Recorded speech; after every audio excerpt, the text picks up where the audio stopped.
Penjelasan bait ke yang 71.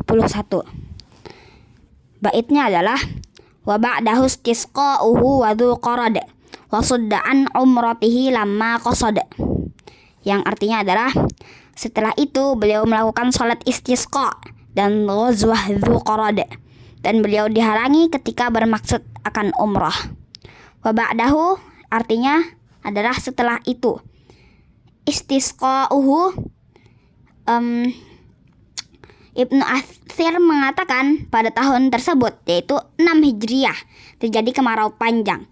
Lantas Rasulullah SAW berdoa meminta hujan kepada Allah, maka hujan pun turun. Ibnu Qayyim mengatakan dalam kitabnya Az-Zad tanpa menyebutkan tahunnya, bahwasanya Nabi SAW meminta hujan di salah satu peperangan.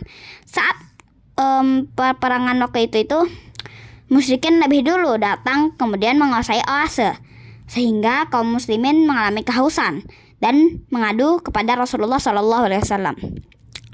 Sebagian orang munafik berkata, jika dia memang seorang nabi, niscaya dia akan meminta hujan untuk kaumnya, sebagaimana Musa memintakan hujan untuk kaumnya.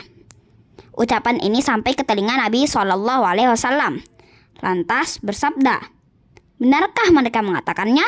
Semoga Rabb kalian menurunkan hujan kepada kalian. Kemudian beliau mengangkat kedua tangannya dalam berdoa. Maka tidaklah beliau membalikkan kedua tangannya dari doa, kecuali mendung telah menaungi mereka dan mereka diberi hujan. Air hujan pun memenuhi lembah dan mereka minum hingga hilanglah dahaga mereka. Hadis ini diriwayatkan oleh Awanah dalam sahihnya dari Aisyah binti Sa'ad bin Abi Waqqas dari ayahnya. Wa dhu qarad, yang dimaksud adalah ghazwah dhu qarad, terjadi beberapa hari setelah ghazwah Banu Lihyan.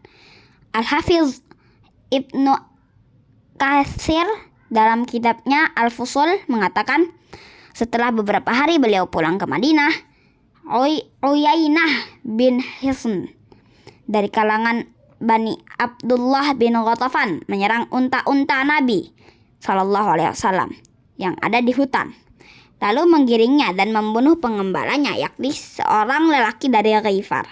Bahkan mereka menculik istrinya. Orang pertama yang memberikan peringatan terhadap perbuatan mereka adalah Salamah bin Amir bin Al-Aqwa Al-Aslami radhiyallahu anhu. Ia segera mengejar mereka dengan berlari.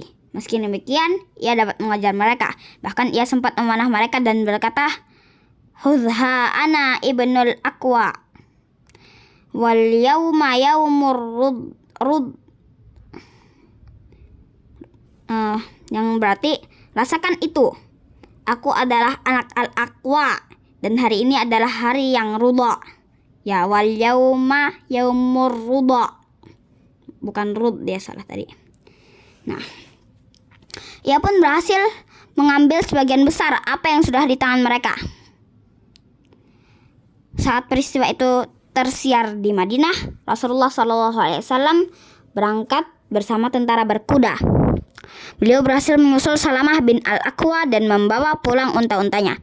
Nabi Muhammad SAW sampai di sebuah oase bernama Dhu Qarad. Beliau menyembelih salah satu unta yang berhasil dibawa pulang dan singgah di sana sehari semalam.